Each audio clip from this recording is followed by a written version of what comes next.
Olá a todos, a todas. Queria muito agradecer, primeiramente, né, o convite para participar desse evento. É o Comunique, né, de uma forma assim, um pouquinho diferente, mais pelos espaços da virtualidade, mas atualmente a gente passa, né, por um processo bastante interessante, né, de mudança de alguns modelos. E isso se torna também espaços de interação, né, acredito que se tornam espaços de interação que são possíveis da gente, estabelecer contato. Queria agradecer a professora Tássia, que fez esse contato comigo de uma forma muito gentil. Estou muito grato por estar aqui com você, né, com vocês, talvez vocês estejam assistindo juntos ou sozinho essa apresentação, mas me coloco à disposição, né, para contatos, dúvidas, podem me procurar pelas redes sociais, meu Instagram, Rodrigo Oliva, e poderemos fazer interações, né? Acho que esse é o objetivo da nossa formação, tanto da minha formação como professor, como pesquisador e também da de vocês, no sentido de buscar ampliar conhecimentos. Meu nome, então, é Rodrigo Oliva, sou professor na área da comunicação já há algum tempo. Eu tenho formação em cinema, sou graduado em cinema. Depois eu fiz especialização em fotografia, mestrado em comunicação e doutorado também na área da comunicação.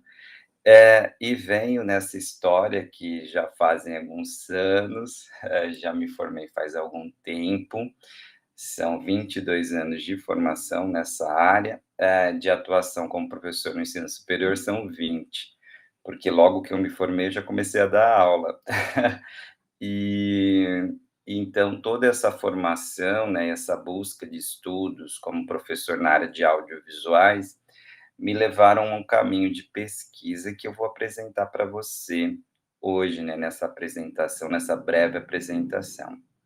E esse caminho ele se sustenta a partir de uma reflexão, e vocês vão encontrar, se quiserem, uma série de artigos científicos, ou mesmo algumas publicações, que saíram em livros, né, ou em congressos, sobre esse espaço, né, da minha pesquisa, no sentido de trazer uma reflexão e fazer uma reflexão sobre as interações entre as linguagens audiovisuais. Tá, então isso me interessa muito como pesquisador. E uma das linguagens audiovisuais que, recobrem muito da minha trajetória enquanto pesquisador e professor, se dá a partir do videoclipe, né. Então tenho várias publicações, escrevi vários textos, sobre essa linguagem. E quando a gente fala de linguagem, do videoclipe, a gente tem, um processo histórico muito interessante de se, ver, de se verificar, principalmente porque a linguagem do videoclipe, ela se consolidou a partir da televisão. Ah, então, quando surge historicamente, né, a gente tem as primeiras manifestações, de filmes, né, audiovisuais, a gente fala muito a palavra audiovisual, né, quando se estabelece essa nomenclatura, isso se dá muito porque a própria linguagem do vídeo, que era um um produto, né, um dispositivo que partilhou, né, que participou da própria história do audiovisual, um pouquinho diferente do cinema analógico, naquela base fotográfica, né, o cinema da película. Os audiovisuais, os videoclipes ganharam essa dimensão a partir de uma emissora de televisão, né, que, foi a MTV, né. Eu particularmente, eu acredito que muitos, né, que estão assistindo ou pais, né, familiares das pessoas que estão assistindo, de vocês que estão participando desse evento, têm bastante recordação de como a MTV, ela atuava enquanto uma emissora de televisão, que projetava e dava espaço e abertura para que videoclipes fossem produzidos, né.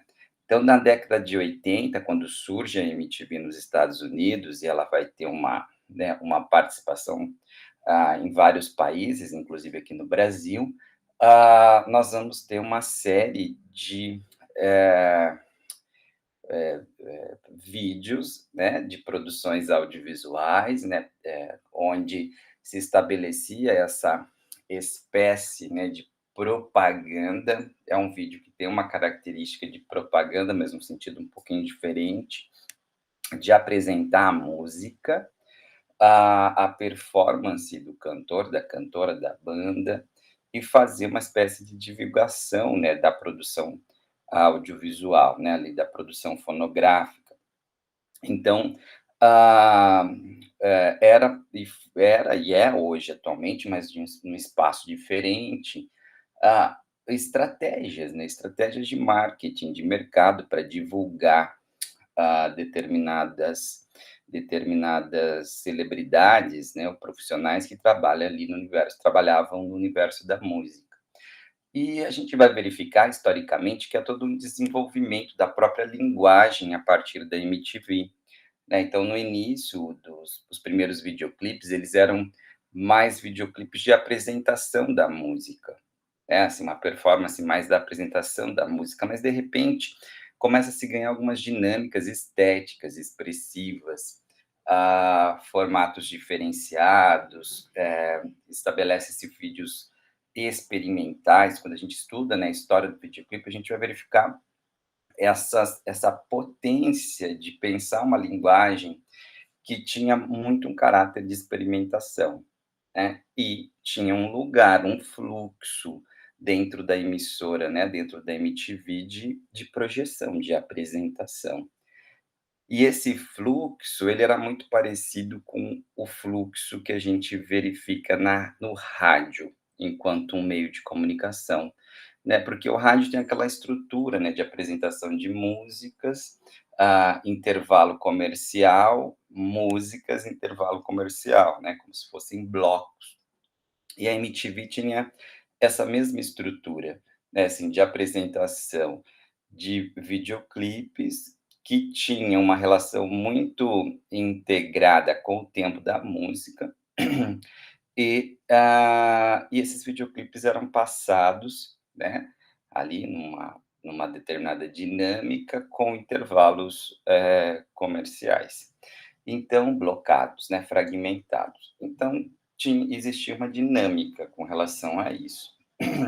A gente vai verificar, então, alguns tratamentos de pesquisa, né, da linguagem de videoclipe. Tem um autor que eu gosto bastante, que, inclusive, faleceu recentemente, um autor brasileiro que, muitos de vocês talvez, porque tem professores da área da comunicação que trabalham com textos dele, que é o Arlindo Machado, né. Ele tem alguns textos e algumas reflexões sobre a linguagem da televisão, e ele parte também para discutir alguns assuntos sobre a linguagem do videoclipe, tá. Super recomendo a leitura, principalmente de um texto chamado A Reinvenção do Videoclipe, tá. E ele fala justamente sobre o momento em que muitos dos artistas, dos cantores, das cantoras, eles próprios produziam, tinham as suas ideias para as produções de videoclipe, né. Então tinha uma certa autoria, né. Isso é muito interessante também. Ah, mas nós vamos ter um pesquisador que estuda muito, ainda estuda, que é o professor Tiago Soares, tá, da Universidade Federal de Pernambuco. E se vocês quiserem achar um livro, que inclusive, é disponível em PDF, vocês acham, ah, ah, esse livro, chama-se O Elogio da Desarmonia, tá, do Tiago Soares. E, é um livro muito interessante, assim, porque o Tiago faz, uma apresentação dessas caracterizações da linguagem, tá. Então, vale a pena, vocês pesquisarem para quem tem interesse. Ele também tem um outro livro que vai falar sobre a questão da estética, né, a estética do videoclipe, tá. Esse eu acho que, você é difícil de encontrar em PDF, tá, mas, eu recomendo para quem tem interesse pesquisar, às vezes acha esse livro em bibliotecas. Então, existe alguns pesquisadores, né, aqui no Brasil, que, estudam videoclipes. Isso é bastante importante de apresentar, porque eu sei que tem muitos alunos que se interessam também.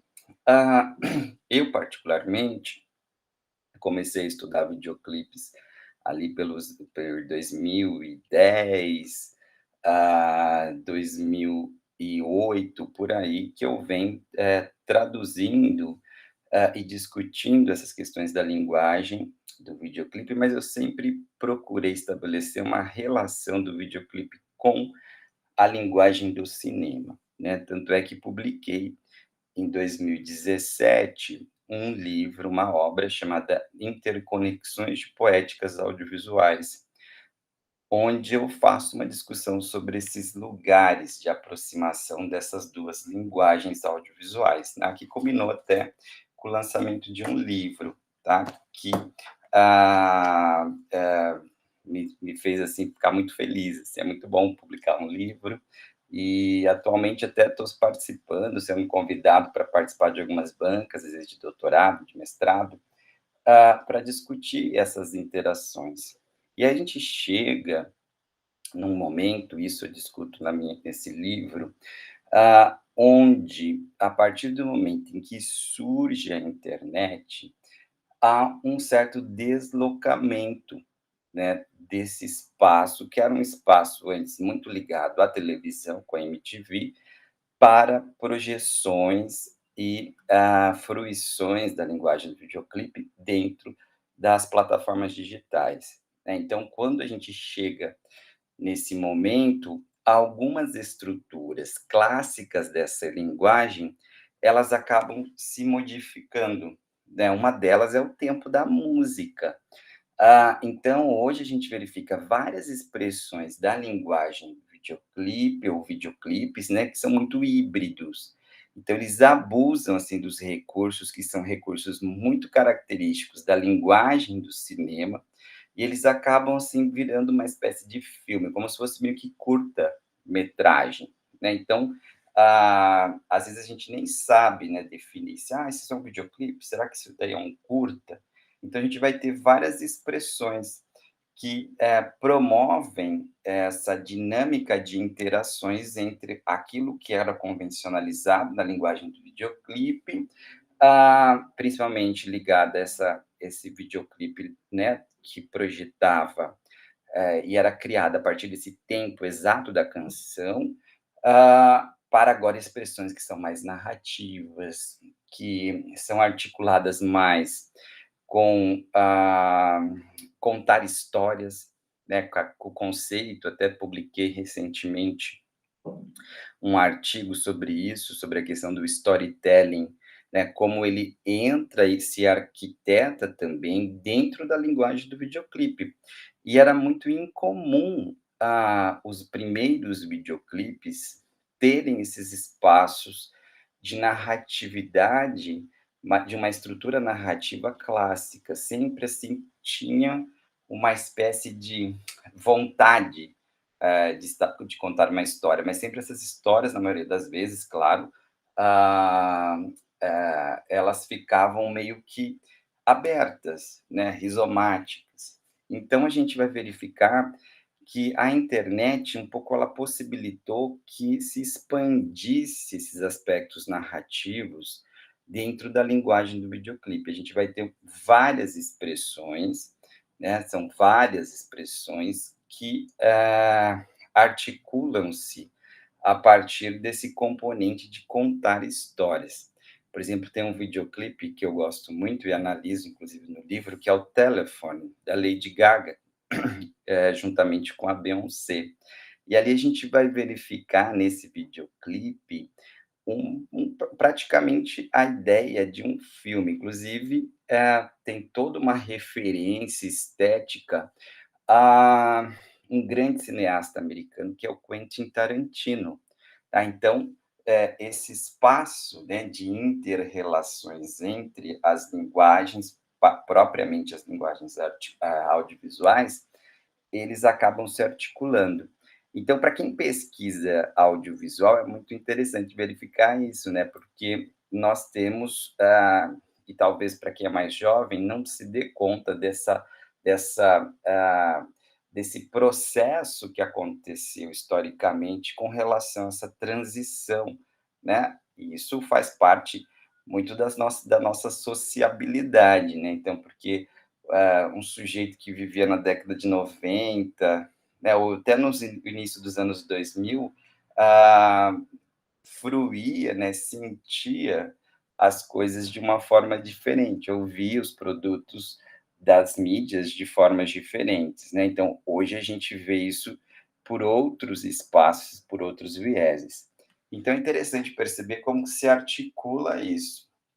E a minha pesquisa, ela se volta para compreender essas inter-relações. Atualmente, eu venho trabalhando com, alguns projetos de pesquisa que ligam essas questões à representação do corpo, mas buscando entender como a linguagem do videoclipe, ela potencializa atualmente discussões políticas, sociais, porque imagina, né, que o videoclipe é um produto muito vinculado à cultura pop, né, e a cultura pop, de certa forma, parece que ela não abre muito espaço, justamente, inclusive, pelas suas caracterizações publicitárias, para esse lado, né, que é um lado mais do protesto, né, do manifesto. E o que a gente vai verificar hoje é um certo engajamento das próprias celebridades, né, então a gente vai verificar que não isso não se dá só na base da música, mas também, às vezes, ali na questão que envolve aquelas micro, histórias ou micronarrativas ou microtemáticas que fazem parte também daquele espaço ficcional, ah, de um videoclipe, né. Então, tem muitos videoclipes atuais que são extremamente engajados, né, com temáticas, com protestos. E existe também aqueles que já são muito clássicos, né, assim, no sentido da manifestação, como, por exemplo, os videoclipes de rap, hip hop, né, que tem já na própria letra da canção, ah, alguns desses, né, já vem com esse objetivo do protesto, né, do engajamento, de falar, de dizer coisas que precisam ser ditas, né.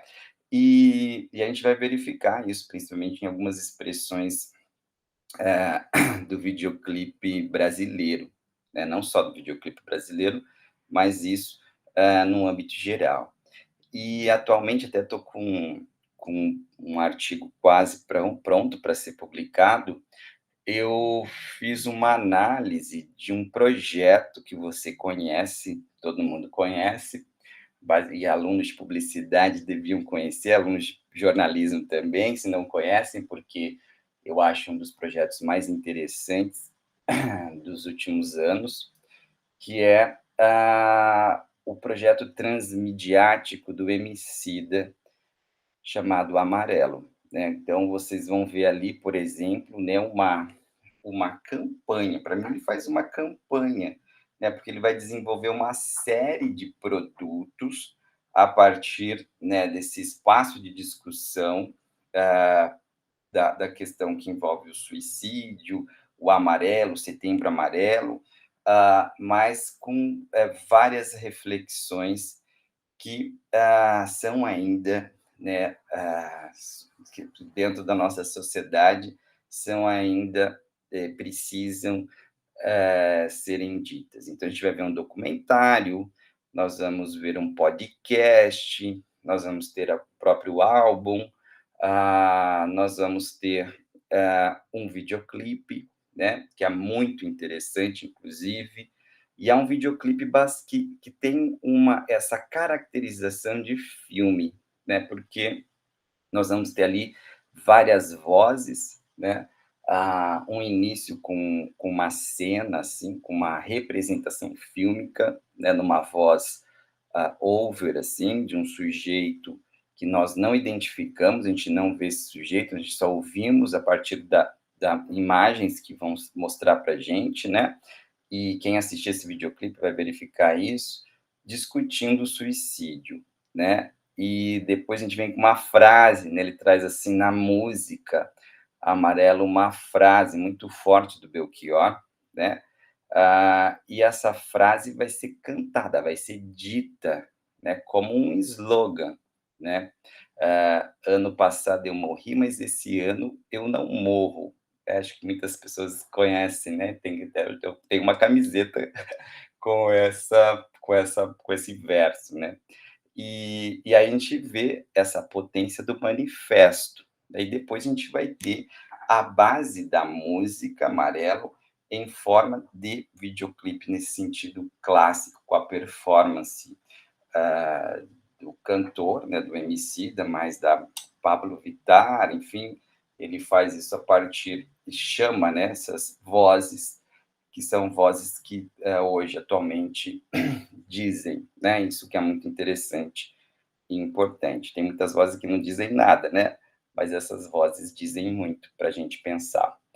Então, o videoclipe que tinha essa base de ser um produto muito ligado à divulgação da música, da banda, da cantora, do cantor, hoje ele atravessa esse viés, né, de ser também um produto que possibilita o engajamento, a discussão, o debate. Em 2019, o Grammy, ah, indicou e premiou, né, um videoclipe, 5 videoclipes, né. Os 5 videoclipes discutiam racismo, tá, os 5 indicados, né. Então, mostra que existe essa potência, né.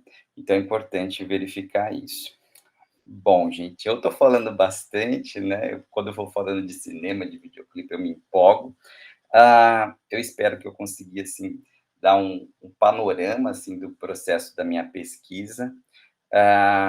Estou à disposição de vocês. Eu moro aqui na região de Maringá, mas eu não moro em Maringá, eu moro em Umuarama, mas sempre estou aí. E estou à disposição também para que a gente possa fazer interações, debates e discussões, tanto sobre cinema como sobre videoclipe, como também sobre ficção seriada. Eu gosto muito das séries, inclusive, recentemente também fiz um estudo sobre uma série brasileira chamada Boca a Boca. Então, estou à disposição de vocês. Queria agradecer à professora Tássia, um super beijo a todos e aguardo vocês, hein, para a gente fazer alguma interação. Um grande abraço e até mais.